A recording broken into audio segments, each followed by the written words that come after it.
باللہ من الشیطان الرجیم بسم اللہ الرحمن الرحیم وَإِذَا سَمِعُوا مَا أُنزِلَ إِلَى الرَّسُولِ تَرَى أَعْيُنَهُمْ تَفِيضُ مِنَ الدَّمْعِ مِمَّا عَرَفُوا مِنَ الْحَقِّ يَقُولُونَ رَبَّنَا آمَنَّا فَاكْتُبْنَا مَعَ الشَّاهِدِينَ۔ یہ 7ویں پارے کی پہلی آیت۔ آج کی تراویح میں یہ 7واں پارہ تلاوت کیا گیا۔ قرآن شریف اس کے ماننے والوں کو بہت خوشخبریاں سناتا ہے۔ اللہ تعالیٰ نے ان کے لیے کیا کیا انعام مقرر کر رکھا ہے اور کیا کیا نعمتیں تیار کر رکھی ہیں، یہ سب قرآن شریف بتاتا ہے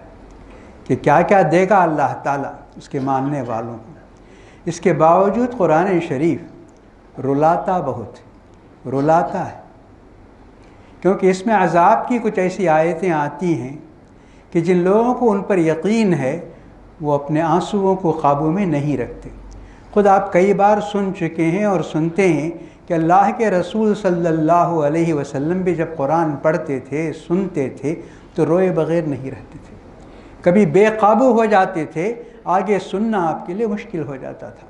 یہی حال دوسروں کا بھی تھا۔ ابو بکر صدیق رضی اللہ تعالی عنہ بھی قرآن پڑھتے تھے تو اس قدر روتے تھے کہ آگے پڑھنا ان کے لیے مشکل ہو جاتا تھا۔ اور صحابہ کے بارے میں آتا ہے، اصحاب صفہ ایک مرتبہ سورہ نجم کی تلاوت کر رہے تھے، ان کو اتنا رونا آیا کہ وہ بلند آواز سے رونے لگے۔ رسول اللہ صلی اللہ علیہ وسلم اپنے حجرہ مبارکہ سے باہر نکلے، ان کو روتے ہوئے دیکھا تو آپ بھی رونے لگے۔ یہ تو ہوا مسلمانوں کا حال۔ اس کے علاوہ اب یہاں قرآن اس آیت میں یہ بتاتا ہے کہ اہل کتاب یعنی یہود، نصارہ اور دوسرے لوگ جو صاف ذہن کے ہیں اور خالی دل کے ہیں،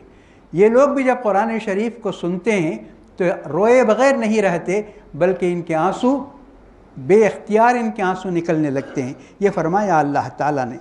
جب سنا انہوں نے ما انزل الی الرسول، جب سنتے ہیں وہ اس چیز کو جو اللہ کے رسول پر نازل کی گئی ہے، تم دیکھو گے ان کی آنکھوں کو کہ بہاتی ہیں وہ آنسوؤں کو حق کو پہچاننے کی وجہ سے۔ تو قرآن شریف اس طرح رلاتا ہے۔ عیسائی کے حبشہ کے بادشاہ کے بارے میں نے شاید آپ کو اس سے پہلے بتایا تھا، سورہ مریم میں بتاؤں گا میں، کہ اس کے سامنے بھی جب سورہ مریم کی تلاوت کی گئی تو اس قدر رویا کہ اس کے آنسو اس کے داڑھی سے نکل کر زمین پر ٹپک رہے تھے، اور اس کے دربار میں جو علماء تھے وہ بھی، اور اس کے دربار میں جو بڑے بڑے لوگ تھے وزراء، وہ بھی رونے لگے تھے۔ قرآن شریف کی یہ تاثیر ہے، لیکن ہم پر اس کا اثر کم ہوتا ہے۔ تو اس کی وجہ یہ ہے یا تو ہم اسے کم سمجھتے ہیں، یا پھر دوسری بات وہ ہمارا ایمان جیسے ہونا چاہیے اس میں کچھ کمی ہے، اس لیے ہم قرآن شریف پڑھتے ہیں تو کم ہمیں رونا آتا ہے، کبھی کبھی رونا آتا ہے۔ لیکن یہاں دیکھیے اللہ کے رسول صلی اللہ علیہ وسلم کو اور آپ کے صحابہ کرام کو اور ان تمام لوگوں کو جو قرآن شریف کو جانتے تھے کہ اللہ تعالیٰ کی کتاب ہے، اس کی ہر بات صحیح ہے، تو ان کو بہت رونا آتا تھا۔ خود اسی صورت میں ایک آیت ہے، صورت کے اختتام میں ایک آیت ہے جس میں اللہ تعالیٰ عذاب کے بارے میں فرماتا ہے کہ اللہ تعالیٰ اس کے نافرمان بندوں کو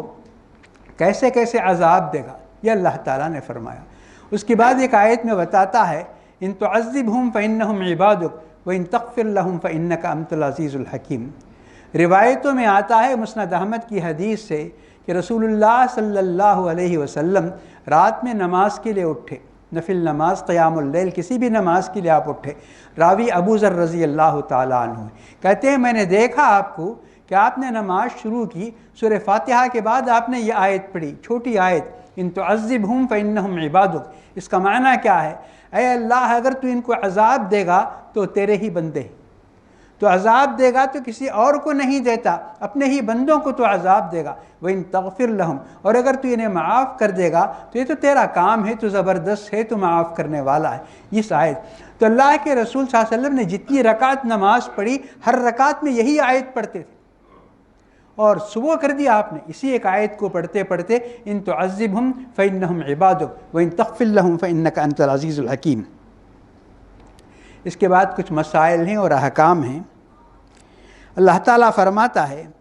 کہ پاکیزہ چیزیں جو اللہ تعالیٰ نے تمہارے لیے پیدا کی ہیں اور تمہارے لیے اتاری ہیں اور تمہارے لیے حلال کی ہیں، ان کو تم کبھی حرام نہ ٹھہراؤ فرمایا۔ اور کسی بھی کام میں، محبت میں، نفرت میں اور مسائل کے اندر بہت آگے نہ بڑھ جاؤ تم، کیونکہ اللہ تعالیٰ آگے بڑھنے والوں کو پسند نہیں فرماتا ہے۔ اس میں قسم کا کفارہ بھی بتایا گیا ہے۔ قسم بڑی اہمیت رکھتی ہے۔ قسم ہم بھی کسی کو کوئی بات کرتا ہے تو کہتے ہیں قسم سے کہو، قسم کھاؤ کہتے ہیں، تو یہ قسم کی بڑی اہمیت ہے۔ تو اسی قسموں کے بارے میں اللہ تعالیٰ یہ فرماتا ہے کہ تم سوچے بغیر جو قسم کھاتے ہو اس کی کوئی یہ نہیں، اس کا کوئی حساب نہیں ہے، لیکن جو قسم باقاعدہ سوچ سمجھ کر تم کھاتے ہو تو اس کا تمہیں لحاظ رکھنا ہوگا، اس قسم کو تمہیں پوری کرنا ہوگا، یہ فرمایا اللہ تعالیٰ نے۔ بلکہ بعض قسمیں ایسی بھی ہوتی ہیں کہ آدمی غصے کے اندر کہتا ہے میں قسم کھاتا ہوں تم سے بات نہیں کروں گا، میں قسم کھاتا ہوں تمہارے گھر نہیں آؤں گا، میں قسم کھاتا ہوں فلاں چیز نہیں کھاؤں گا۔ اس قسم کے آدمی وعدے کر لیتا ہے، قسمیں کھا لیتا ہے، اب بعد میں شرماتا ہے، وہ شرمندہ ہوتا ہے اور وہ چیز کھانا چاہتا ہے، اس سے ملنا چاہتا ہے، اس کے گھر کو جانا چاہتا ہے، تو اس کی کیا صورت ہوگی؟ قسم توڑنا بہت بڑا گناہ ہے، کیونکہ اللہ تعالیٰ کو ہم نے اس کے نام کا واسطہ لے کر یہ بات کی۔ تو یہاں راستہ بتاتا ہے اللہ تعالیٰ، اگر کوئی شخص ایسی قسم کھایا اور اس کے بعد وہ چاہتا ہے کہ جس سے نہیں ملنے کی قسم کھایا تھا اس سے ملنا چاہتا ہے، جس کے گھر نہیں جانے کی قسم کھایا اس کے گھر جانا چاہتا ہے، اور جو چیز نہیں کھانے کی قسم کھایا تھا وہ کھانا چاہتا ہے، تو اسے 10 آدمیوں کو کھانا کھلانا چاہیے یا 10 آدمیوں کا کپڑا، اور اگر اس کے پاس حیثیت نہیں ہے تو پھر وہ 3 روزے رکھ کر اس قسم سے نکل سکتا ہے۔ کتنی آسان تدبیریں دیکھیے، ہر شخص کے لیے اس کے اندر راستہ ہے، غریب کے لیے بھی، مالدار کے لیے بھی۔ پھر اسی صورت میں شراب حرام ہونے کا ذکر ہے۔ شراب، عرب میں شراب بہت عام تھی، سب لوگ پیتے تھے اور بہت پیتے تھے، اور ان کے گھروں میں شراب ہی رہتی تھی، دوسری کوئی چیز وہ ترکے میں چھوڑیں نہ چھوڑیں، لیکن شراب چھوڑ کر، شراب کے مٹکے چھوڑ کر وہ مرتے تھے، ایسی چیز تھی۔ اب وہ سب لوگ شراب پیتے تھے، ان کو شراب حرام ہے، شراب یہ کہنا مشکل تھا، اس لیے بہت انتظار کیا، قرآن نے انتظار کیا، اسلام نے انتظار کیا، اور پیغمبر اسلام نے انتظار کیا، کیونکہ اگر ان سے کہا جاتا، پہلے سے کم لوگ ایمان لا رہے ہیں، 1 سال میں ایمان لانے والے 12-13 ہیں، اب ان سے یہ کہا جائے شراب حرام ہے، وہ حرام ہے، تو پھر وہ اسلام کے قریب بھی نہ آتے۔ اس لیے ام المومنین عائشہ صدیقہ رضی اللہ تعالی عنہا نے فرمایا کہ قرآن کی تعلیم اتنی اچھی ہے کہ پہلے اس نے لوگوں کو توحید کی طرف بلایا، اچھے اخلاق سکھائے، اور جنت کی دعوت دی، اور جہنم سے ڈرایا، اس لیے لوگ متاثر ہوئے اسلام سے۔ اس کے بعد جب لوگ اسلام کے اندر آ گئے تب ان کو کہا یہ حلال ہے، یہ حرام ہے، یہ کہا۔ اگر شروع سے ہی حلال حرام کی بات کی جاتی تو لوگ اسلام کے قریب نہیں آتے۔ یہ بہت حکمت کی بات ہے۔ تو اللہ تعالیٰ نے اس آیت کے اندر، یعنی اسلام کو آئے ہوئے سمجھ لیجئے 15 سال سے بھی زیادہ ہو گئے، تو اللہ تعالیٰ فرماتا ہے کہ شراب کے اس سے پہلے کئی حکم آ چکے ہیں شراب کے بارے میں۔ شروع میں سورہ بقرہ میں اللہ تعالیٰ نے فرمایا کہ لوگ شراب کے بارے میں مسئلہ پوچھتے ہیں، آپ ان کو بتا دیجئے شراب میں کچھ فائدہ بھی ہے اور شراب میں نقصان بھی۔ دیکھیے اللہ تعالیٰ کی بات ہے، شراب میں کچھ فائدہ بھی ہے، نقصان بھی ہے، لیکن جب کمپیئر کریں گے تو اس کا نقصان زیادہ ہے اور فائدہ کم ہے، اور جس چیز کے اندر نقصان زیادہ ہے اس کے قریب نہیں جانا چاہیے۔ ایسی باتیں کہی گئیں، اور بہت سی آیتیں آئیں کہ نماز پڑھتے وقت شراب پی کر مسجد کو نہ جاؤ، یہ بھی آیا۔ اب اس آیت میں، یہ سورہ مائدہ کی آیت ہے، اس میں اللہ تعالیٰ نے فرمایا کہ دیکھو تم شراب پی کر، جوا کھیل کر اور اس قسم کی غلط حرکتیں کر کے آپس میں دشمنی پیدا کرو گے، اور اللہ کی یاد سے غافل ہو جاؤ گے، اور نمازوں سے دور ہو جاؤ گے، مسجدوں سے دور ہو جاؤ گے، تو اس کے اتنے نقصانات ہیں، کیا تم ان نقصانات کو جاننے کے باوجود شراب نہیں چھوڑ سکتے؟ یہ اللہ تعالیٰ نے سوال کیا، فَهَلْ أَنْتُمْ مُنْتَهُونَ سوال کیا، تو انہوں نے کہا انتہینا یا رب، کہا اے اللہ ہم باز آتے ہیں، ہم کبھی منہ نہیں لگائیں گے، یہ انہوں نے کہا۔ اور سیرت کی کتابوں میں ہے کہ مدینہ منورہ میں اللہ کے رسول صلی اللہ علیہ وسلم نے ان آیتوں کے نازل ہونے کے بعد اعلان کرنے والے کو بھیجا، جاؤ اعلان کر دو شراب حرام ہو گئی۔ تو اس نے مدینہ کی گلیوں میں اعلان کیا شراب حرام ہو گئی، لوگ اپنے گھروں میں مجلسوں میں بیٹھے شراب پی رہے تھے۔ جیسے ہی ان کے کان میں یہ اعلان آیا، انہوں نے وہ شراب کے جو گھڑے تھے، مٹکے تھے، اور جو گلاس ان کے پاس تھے وہ پھینک دیے، اور جن کے منہ میں شراب تھی انہوں نے کلی کی، اور جن کے پیٹ میں جا چکی تھی اس کو قے کر کے انہوں نے نکال دیا۔ بار بار آپ کے سامنے کہا جاتا ہے کہ صحابہ کی خصوصیت کیا ہے، کہ اللہ تعالیٰ ان کی اس قدر تعریف کرتا ہے کہ اللہ ان سے بہت خوش ہے، اللہ تعالیٰ ان سے بہت خوش ہے، اور وہ بھی اللہ تعالیٰ سے بہت خوش ہے۔ تو ان کی یہی اطاعت کا جذبہ، فرما برداری کا جذبہ۔ باہر نکل کر انہوں نے نہیں پوچھا کہ کون سی تاریخ سے شراب حرام ہوگی، کس قسم کی شراب حرام ہوگی، اس قسم کا کوئی سوال نہیں کیا۔ جس کے کان میں یہ بات پڑی شراب حرام ہے، تو اس نے یہ کام کیا جو میں نے آپ کو سنایا۔ اس میں ایک آیت میں اللہ تعالیٰ یہ بھی فرماتا ہے کہ زیادہ سوال نہیں کرنا چاہیے، زیادہ سوال کرنے سے آرام اور راحت نہیں ملتی، نقصان ہی ہوتا ہے، یہ فرمایا۔ اور ایک حدیث میں تو اللہ کے رسول صلی اللہ علیہ وسلم نے فرمایا بہت بڑا گنہگار ہے وہ شخص جس کے سوال کی وجہ سے ایک چیز جو حلال تھی حرام کر دی جاتی ہے، وہ بہت بڑا ہے۔ تو اس طرح صحابہ نے سوال بہت کم کیے، اور نہیں کرنا چاہیے سوال۔ اللہ تعالیٰ نے یہاں آیت کے اندر بھی بتایا کہ ایسے سوالات مت کرو، فرمایا اللہ تعالیٰ نے، کیونکہ سوال کے ذریعے کبھی راحت نہیں ملتی۔ مثلا آپ کو بتا دیا جاتا ہے کہ روزہ توڑنے والی یہ چیز ہے، یہ چیز، بس آپ اتنا ہی یاد رکھ لیجئے، اس پر عمل کیجئے۔ اب آپ سوچ سوچ کر سوال کرتے ہیں، عصر کے بعد نہا سکتے ہیں، عصر کے بعد مسواک کر سکتے ہیں، سر پہ تیل رکھ، کیا کیا سوال آپ کے ذہن میں آتا ہے، وہ پوچھتے پوچھتے جاتے ہیں، کیا فائدہ ہے؟ اب کہنے والا کہے گا نہیں کہے گا، تو آپ اپنے آپ کو مشکل میں ڈالیں گے۔ تو اس لیے اللہ تعالیٰ نے فرمایا جتنی باتیں ضروری ہیں وہ بتا دی جاتی ہیں، اس سے بڑھ کر تم سوال نہ کرو، جو باتیں بتا دی جاتی ہیں انہی پر تم عمل کرو، یہ فرمایا۔ تو سورہ انعام کی تلاوت ہوئی، یہ ایک بڑی سورت ہے قرآن شریف میں، 1.5 پارے کی سورت ہے۔ انعام جو گھروں میں جانور پالے جاتے ہیں ان کو کہا جاتا ہے، اونٹ کو، بکری کو، گائے کو، ان سب کو جو گھروں میں پالتے ہیں، جن سے آدمی فائدہ اٹھاتا ہے، ان جانوروں کو۔ تو ان جانوروں کے بارے میں جاہلیت کے زمانے میں عربوں کا کچھ عقیدہ تھا، نظریہ تھا ان جانوروں کے بارے میں، بہت شرمناک، شرمندہ کرنے والا۔ اور یہ ہم لوگوں کو تعجب بھی نہیں ہوگا، کیونکہ جس ملک میں ہم رہتے ہیں یہاں کے لوگوں کے اندر بھی ایسے سب عقیدے ہیں کہ جانور کیسا ہے، یہ کس کے نام پہ چھوڑا گیا ہے، اس کے ساتھ برکت ہے، اس کے ساتھ نحوست ہے، اس کا گوشت کون کھائے گا، اس کا دودھ کون پیے گا، ایسی سب باتیں ان کے اندر تھیں۔ ان سب رسموں کو، رواج کو اللہ تعالیٰ نے غلط قرار دیا اور ان سے بچنے کی تاکید کی اور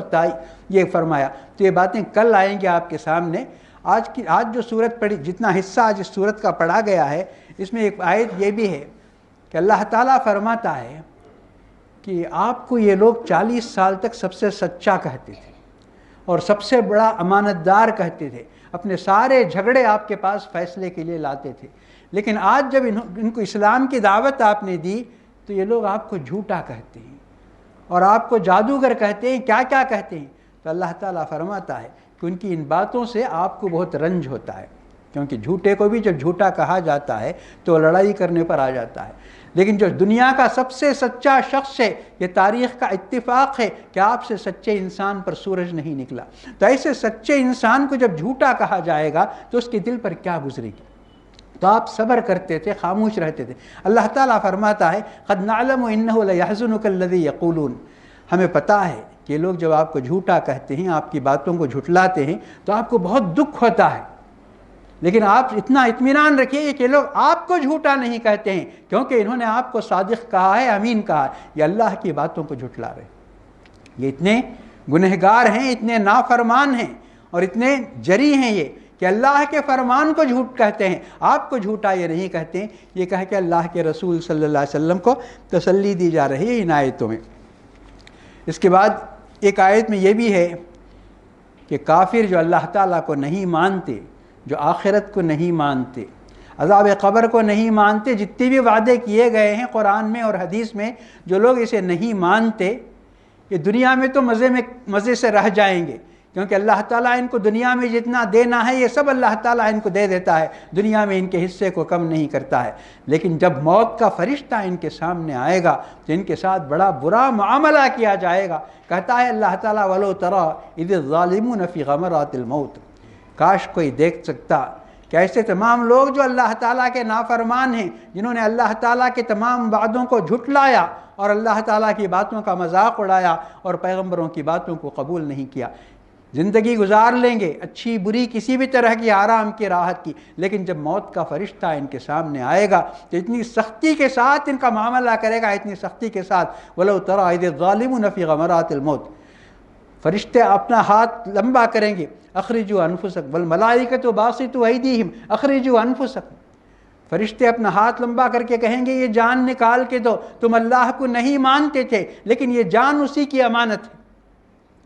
ہر چیز تمہارے پاس جو تھی تم اللہ کو نہیں مانتے تھے، اللہ کے قانون کو تم نہیں مانتے تھے، لیکن ہر چیز جو تمہارے پاس تھی یہ اللہ تعالیٰ کی امانت تھی، آج اللہ تعالیٰ اس امانت کو تم سے واپس لینا چاہتا ہے اور وہ آسانی سے دینے کے لیے تیار نہیں ہوں گے تو بہت زبردستی کر کے ان سے کھینچی جائے گی۔ تو اللہ تعالیٰ ایک نقشہ اس کا کھینچتا ہے، کاش آپ دیکھ سکتے کہ لوگ جو اللہ تعالیٰ کے نافرمان ہیں، اللہ تعالیٰ کا انکار کرتے تھے، ان کو جب موت آتی تو والملائکۃ باسطوا ایدیہم، فرشتے اپنا ہاتھ لمبا کر کے کہتے ہیں اخرجوا انفسکم الیوم تجزون عذاب الہون، تم اللہ کے عذاب کا انکار کرتے تھے، آج چاہے تمہیں جلایا جائے، سمندر میں ڈبو دیا جائے یا قبر میں، آج تم دیکھو گے اللہ تعالیٰ کے عذاب کو دیکھو گے، اللہ تعالیٰ نے جتنی باتیں کی تھی، جتنے وعدے کیے تھے، ان سب کو آج تم اپنی آنکھوں سے دیکھ لو گے۔ اس کے بعد اس پارے کی اخیر آیت میں اللہ تعالیٰ بڑی حکیمانہ بات بتا رہا ہے، خاص کر ہمارے ملک میں یہ بہت ضروری ہے۔ فرماتا ہے اللہ تعالیٰ وَلَا تَسُبُّوا الَّذِينَ يَدْعُونَ مِن دُونِ اللَّهِ، آج لوگ بہت سی چیزوں کی عبادت کرتے ہیں، ہر پتھر کی عبادت کرتے ہیں، کنکر کی عبادت کرتے ہیں، درخت کی عبادت کرتے ہیں، سانپ کی عبادت کرتے ہیں، گائے کی۔ تو فرماتا ہے اللہ تعالیٰ یہ لوگ جن چیزوں کی عبادت کرتے ہیں ان کو برا مت کہو، ان کو گالی مت دو، کیونکہ اگر تم ان کے معبود کو برا کہیں گے تو اللہ کو برا کہیں گے۔ ان کی عقل اتنی ہی ہے، ان کی سمجھ اتنی ہی ہے، آپ ان کے معبود کو کہ تمہارا خدا غلط ہے تو فوراً کہیں گے تمہارا خدا بھی غلط ہے۔ وَلَا تَسُبُّوا الَّذِينَ يَدْعُونَ مِن دُونِ اللَّهِ فَيَسُبُّوا اللَّهَ عَدْوًا بِغَيْرِ علم، کہ یہ لوگ نادان ہیں، جاہل ہیں، جب تم ان کے معبودان باطلہ کو غلط کہو گے، ان کو گالی دو گے، سخت سست کہو گے تو یہ لوگ اللہ تعالیٰ کو برا کہیں گے اور اللہ تعالیٰ کو گالی دیں گے اور اللہ تعالیٰ کے بھی انکار کریں گے۔ تو یہ حکیمانہ تعلیم اللہ تعالیٰ دیتا ہے، اس ملک میں کس قدر ضروری ہے یہ دیکھیے۔ تو آج مسلمان جب جوش میں آتا ہے تو ہماری مسجد پر حملہ ہوتا ہے تو ان کے مندر پر حملہ کر دیا جاتا ہے، ان کے چرچ پر حملہ کر دیا جاتا ہے، اگر وہ قرآن کے ساتھ گستاخی کرتے ہیں تو ان کی کتابیں جو ہے گیتا ہو یا انجیل ہو، اس کے ساتھ مسلمان بدلہ لیتا ہے، تو ان چیزوں کو برابر سمجھتا ہے گویا مسلمان کہ ہم نے بدلہ لے لیا، انہوں نے قرآن کو کے ساتھ گستاخی کی، ہم نے ان کی کتاب کو پھاڑ کے پھینک دیا، ہم نے ان کی کتاب کو جلا دیا۔ تو یہ سب چیزیں مسلمان کو معلوم ہونا چاہیے کہ اللہ تعالیٰ کی بات کیا ہے اور اللہ تعالیٰ کی کتاب کس قدر محترم ہے، اس کا حکم کیا ہے، یہ سب مسلمانوں کو جاننا چاہیے۔ اس طرح بدلہ نہیں لیا جاتا، وہ نادان ہیں، جاہل ہیں، ان کو سمجھانے کی ضرورت ہے، ان کو بتانے کی ضرورت ہے۔ اللہ تعالیٰ نے ان سب کو اللہ تعالیٰ کا انکار کرنے کے باوجود اپنا بندہ ہی کہا، اللہ تعالیٰ نے ان سب کو اپنا بندہ کہا۔ اور کتنی آیتیں ہیں آگے چل کر آپ سنیں گے کہ اللہ تعالیٰ ان کے ساتھ رحم کا، کرم کا معاملہ فرماتا ہے اور ان کو سمجھانے کے جتنے طریقے ہوتے ہیں وہ سب طریقے اختیار کرتا ہے کہ تم سب اللہ تعالیٰ کے بندے ہو، تم سب کو اللہ تعالیٰ کی طرف لوٹ کر جانا ہے، حق کیا ہے سمجھو اور ناحق سے دور رہو، یہ اللہ تعالیٰ اس کتاب کے اندر سمجھاتا ہے۔ تو ضرورت اس بات کی ہے کہ غیر مسلموں سے نفرت کرنے کی بجائے ان کو قریب کیا جائے اور ان کو قرآن کی تعلیم اور اسلام کی تعلیم کیا ہے یہ ان کو بتایا جائے، سکھایا جائے کہ قرآن ان پر کتنا مہربان ہے اور قرآن ان کی نجات کا خواہش مند ہے۔ قرآن ان کو عذاب کی دھمکی نہیں دیتا، جہنم کی دھمکی نہیں دیتا، بلکہ ڈراتا ہے کہ اگر تم اللہ کو نہیں سمجھو گے، ایمان نہیں لاؤ گے تو تم جہنم میں جاؤ گے، ایسا نہیں کہ سب لوگ جہنمی ہیں۔ تو قرآن کی یہ تعلیم ہے، زیادہ ضرورت ہے۔ اس ملک میں بڑی غفلت ہوئی، آپ کو معلوم ہے کہ اسلام ہر جگہ گیا، چند لوگ گئے مسلمان، پورے ملک کو انہوں نے مسلمان بنایا۔ آج جو آپ دیکھتے ہیں دنیا کے جغرافیے میں 50 ملک، وہاں مسلمان 80%، 90%، 90 پر 5% ہے، لیکن ہندوستان میں مسلمانوں کی تعداد 15%، 16%، اس طرح بات کہی جاتی ہے۔ تو ہندوستانی مسلمانوں سے بڑی غفلت ہوئی۔ تو ہمارا کرنے کا کام سب سے بڑا یہ ہے کہ ہم ان کے سامنے دعوت پیش کریں، اور یہ دعوت صرف علمی نہیں ہونا چاہیے، عملی ہونا چاہیے۔ اگر ہم سچے اور پکے مسلمان ہوں گے، اگر ہم ان تمام چیزوں کو جن سے اللہ تعالیٰ روکتا ہے، شراب سے، جھوٹ سے، زنا سے، جوے سے، ان سب سے رک کر اگر ہم اسلام کی تصویر پیش کریں گے تو لوگ متاثر ہوں گے۔ لیکن ان سب چیزوں میں ہم خود رہ کر، گردن تک رہ کر ہم اسلام کی تصویر اگر پیش کرتے ہیں تو ان کو یقین نہیں آتا، وہ سمجھتے ہیں صرف ہم زبان سے یہ سب کہتے ہیں، حقیقت ایسی نہیں ہے۔ اللہ تبارک و تعالی ہم سب کو نیک بنائے، پاکیزہ بنائے، ہمارے گناہوں کو معاف فرمائے اور ہمیں نیکی کی اور سچائی کی راہ پر چلائے۔ ہماری تمام مشکلوں اور مصیبتوں کا خاتمہ فرمائے، اور ہمارے جو بھی پریشان حال ہیں ان کی پریشانیوں کو خاتمہ فرمائے، اور ہمارے تمام بیماروں کو صحت عاجلہ اور شفاء کاملہ نصیب فرمائے، اور ہمارے تمام مرحومین کی مغفرت فرمائے، انہیں جنت الفردوس اور اعلیٰ علیین میں جگہ نصیب فرمائے، ہماری کھوئی ہوئی عزت اور عظمت کو اللہ تعالیٰ واپس دلائے، زمین کی ہر آفت اور آسمان کی ہر مصیبت سے ہم سب کو محفوظ رکھے۔ ربنا آتنا فی الدنیا حسنۃ وفی الآخرۃ حسنۃ وقنا عذاب النار۔ ربنا تقبل منا انک انت السمیع العلیم، توفنا مسلمین والحقنا بالصالحین، وصلی اللہ تعالی وسلم علی خیر خلقہ سیدنا محمد وعلی آلہ واصحابہ اجمعین برحمتک یا ارحم الراحمین، والحمد للہ رب العالمین۔